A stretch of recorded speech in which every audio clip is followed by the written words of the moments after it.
Sosok almarhum Aibda Wibisono, personel Bidokes Polda Kalteng, yang tewas akibat dikeroyok di Kampung Ponton, Palangkaraya, dikenal rekan sejawat dan keluarganya, pemberani, dan sayang terhadap anak-anaknya. Pria yang mempunyai 4 orang anak itu dikatakan sulkan teman seangkatan mendaftar polisi dan berdinas bersama. Saat di Pangkalan Bun itu, loyal terhadap teman-temannya dan dikenal pemberani. Almarhum dijelaskan sudah bercerai dengan istri.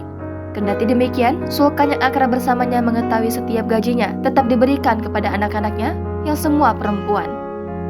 Bahkan, rumah yang dibelinya di Pangkalan Bun disiapkan untuk keempat anaknya yang hendak dijual 400 juta rupiah.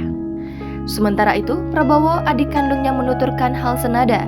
Dia menilai kakaknya nomor 2 itu baik dengan keluarga.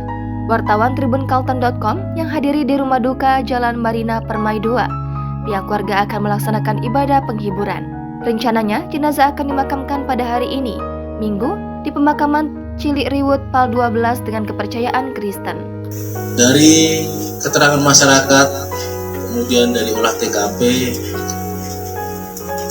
dan berdasarkan info-info yang lain yang telah dikumpulkan atas perintah Bapak Kapolda Kalimantan Tengah, Bapak Direktur Kriminal Umum membentuk tim bersama dengan Din Narkoba, kemudian dari Polresta Palangkaraya untuk mengejar pelaku. Jadi dari semalam kita bekerja keras dari jam 3 pagi, kita upayakan untuk penyelidikan. Kemudian telah ditangkap sebanyak 8 orang. Jangan lupa subscribe, share, komen, dan like ya.